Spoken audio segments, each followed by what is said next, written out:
small wallet-sized picture of a gentleman that's in. A life-size picture of whom? No, it's a pocket-sized picture, and it's black and white, and Yep. it's in a uniform. Do you remember who this is over here by your dad's picture? Oh, a uniform? Yes, Oh, that's Gene's dad. that's Gene's dad. Yeah. Okay. He was a Salvation Army officer. That's right. Yes. I remember that. Yes. You told me that before. Yeah, he was, they were both, her mother and her dad, they were both brigadiers, ultimately brigadiers in the Salvation Army. She came out of a Salvation Army family, and she remembered that. In fact, I was talking to Pam last night about that she told us about. It was a little difficult in high school because her clothes came off the truck. You know, they'd pick up used clothes, and of course when she went to high school, the kids there would see that she was wearing clothes that they had discarded, and that was always a problem for her. And but she managed, and of course she was valedictorian of her class, and she was the first female class president, so she made it despite the situation. And what school was that? Gaffney, South Carolina. And how did you two come to meet? Well, she graduated with a BSN, a 5-year program from the University of Akron. And I went to Akron for my residency at the Akron General Hospital. And she had already graduated, and she was working at the hospital, and she was an instructor there. Besides being a floor nurse, she also instructed, and that's where I met her. And then about well, I got there about the first of June, I guess, and then she left and went to Charlotte, North Carolina, September 1st. And I would travel back and forth if I had a weekend off, about once a month. I would fly down there, and that was, I don't know if you've ever been in the Charlotte airport, but you know, it's tremendous, big place. But when I went there, they had 2 small buildings, and I flew down there in a DC-3, and that was that was something. And during that time, they switched to a Martin plane that was a tricycle. So instead of having to walk up and down the aisle at its incline and decline, why, it was flat when you would get on. And the plane would draw right up next to these buildings, and you'd get off, and that was it. Well, it became obvious that that was too much, so I asked her to marry me, and she came back, and she came back the following April or so, something like that. And she worked at the hospital again, and then we got married in June. So I knew her about a year before we got married. And what year did you get married? What year? Oh, that was 1953. 53. 1953. And fill me in again on how you both wound up in Milan, of all places. Was that where were you before, between Akron and Milan? Well, that's where I ended up. Surprisingly enough, back then, I went to many places east of the Mississippi to find a spot to practice. I had no money, and I had 2 children, and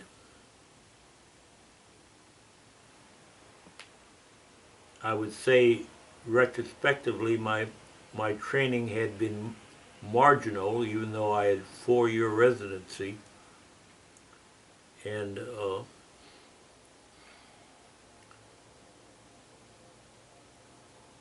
the clinic out there had advertised, and they offered me $1,000 a month. And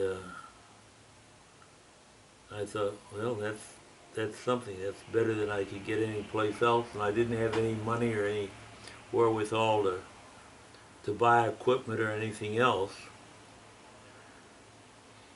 So That was Dr. Whitlatch Dr. Whitlatch, yes. and Dr. Conrad? Dr. Conrad and Dr. Hunter. So there were 3 of them, and I had made the fourth one. And then while I was out there, Dr. Aldred came. And then when we moved down here with Dr. Hunter, Dr. Aldred, Dr. Conrad, and myself, started down here. And of course, the building, we had to finance that building, and that was on the Pike, the Zebulon Pike property of Pikes Peak. Really? Oh yeah, that's was owned by Zebulon Pike.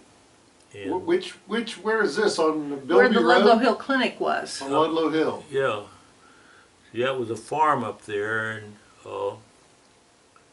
there was a lane right down the center of the front yard there, and there were trees on both sides of it. You went up to a house, an old house. I think the house was the original house there, the Pike house, and You never told me that. yeah, and that was torn down. We tore that down before we put up the new building. Oh yes, see, that was 20 acres up there, and of course it goes all the way down. Went all the way down to the industrial drive there. In Lawrenceburg. Right, goes over the hill into Greendale. Yeah, back there where the part of Ivy Tech is. And I think the new manufacturing educational facility is. They put it up down there. And our property went right down to that road. How did you decide on that location? What's that? How did you decide on that location? Oh, because of the hospital, where the hospital was going to be. So you were there before the hospital? As the hospital was being built, we were building the clinic. So you were still doing your surgeries out in Milan then? Yeah, we were still out in Milan, and the clinic was built, and so that, see, what happened in Milan was that hospital had been approved all the years, and as soon as the state saw that the hospital was a go down here, then they said, we can't grant you a license any longer unless you do this, this, and this. Well, the rehab of the building out there, according to the state, would have been more than $1 million, and we couldn't handle that. So the writing was on the wall, and it was all political, of course, because they wanted to be sure that Hillburton Hospital would be a go, and that was it. So when the hospital opened, we were there the first day, but the hospital, the staff at the hospital, did not allow us to come on on the staff until the morning the hospital opened. We'd applied 9 to 12 months earlier for a staff position, but they wouldn't act on it. And then finally, with the opening of the hospital, they granted us staff privileges. Do you remember who was chief of staff then? What's that? Do you remember who was chief of staff? Oh, Dr. Pfeiffer. Oh, okay. Oh, Dr. Pfeiffer was chief of staff. And those pictures, chiefs of staff are Yes. up there on the wall. They're in the hospital. And who was your first chief of surgery? I think one of the general practitioners from Batesville. Again, you have to check the record on that. See, they gave the general practitioners from Batesville who did surgery, they gave them full privileges. I was board certified because they said you can't do surgery here unless you have board certification. So I went and prepared for my boards, and I went to, I took the written in Cincinnati and passed that, and then I took the oral examination at the Mayo Clinic, and Dr. DeBakey, Michael DeBakey, and Dr. Frank Glenn from Chairman of the Department of Surgery at Cornell University, they were the ones that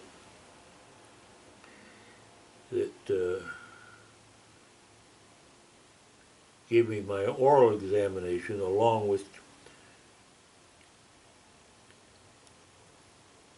two young surgeons from the Mayo Clinic who gave me a hard time. I think they were trying to impress DeBakey and Glenn, who were both gentlemen.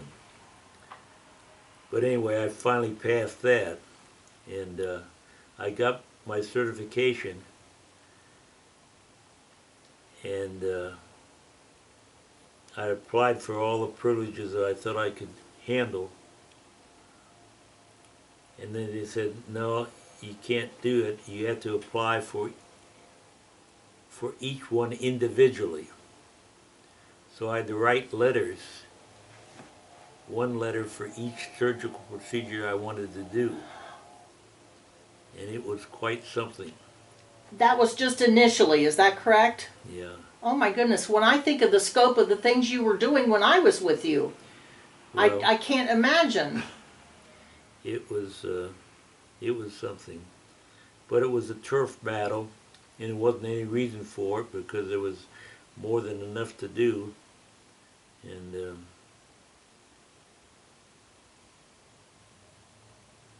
but it's not like today, certainly, where they actually pay you to come and work.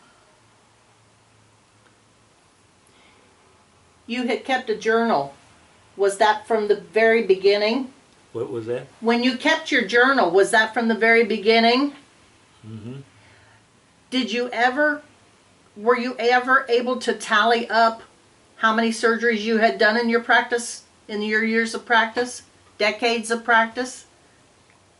Was I able to do what in my To practice? tally up how many you had done, how many surgeries you had done in your lifetime. No. I can appreciate that. Yeah, I didn't do that, and I'm always sorry that I was not a better bookkeeper in that area. Names and procedures. I know Dr. Rhodes and Dr. Scudder did as far as their deliveries and sections, Yes. but I didn't know if you had done it with your surgeries. No. I'm reading a biography of Harvey Cushing, who was the father of American neurosurgery now, and he was a great stickler for details, and I wish I had been the same. it was my experience that you were. No, it would have been nice to have the records, but it's all past now.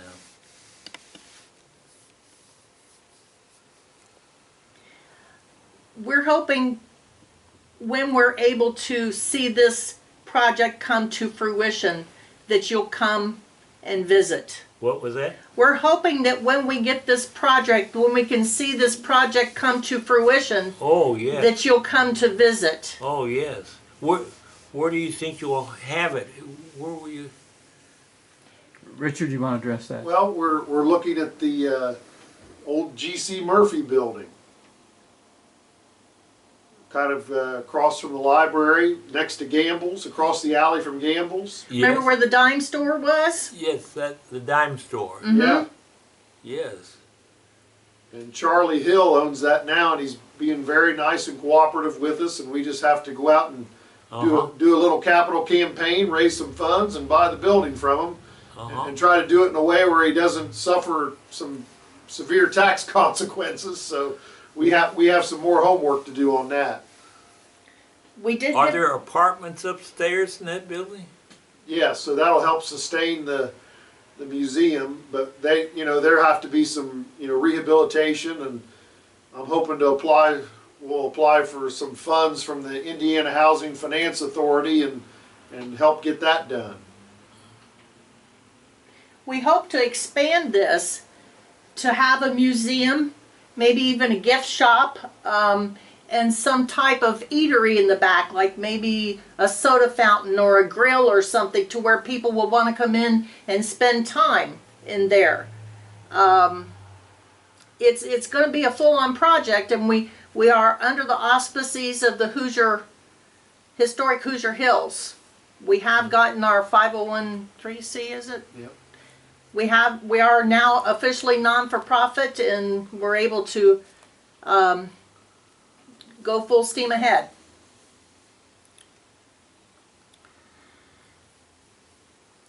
Well, Richard, of course I don't do it too much now. When the kids come, I usually walk the Let's Go Park business. I can do that relatively easy, but I had walked on a number of times the Aurora to Lawrenceburg. The trail. Yeah, and that was really, really something. You and Mr. Durking and Mr. Merrily putting that together. And I've always been concerned that the Ball State effort that you made never really, I guess a little bit of it happened, but it never really happened like I thought it was going to. I really felt bad about that. Yeah, well, the visuals that came from that were real helpful. That was really before the computer imagery was being used a lot, and they did all that by hand. They did a lot of visual renderings of different places around town, and I think that really helped people see, what could be. And a lot of those projects came forward. Were you part of the? You were on the planning commission when we did that planning. Yeah. And I always liked where people went out and took the photos of things they liked and things they didn't like, and that all kind of went into the plan and the drawings and the renderings. But there was a lot of people involved in that. Oh yes, I thought we had, you had that thing down there in the school gym. It was St. Mary's pictures Gym. and people It was making packed. comments, and I thought it was a great effort. Yeah, I'd like to have them You come know what's back. happening on the riverfront down here? I guess they're tearing down the buildings, or some of the buildings. Yeah, they have one. They took the old Gabbard building down, Yeah.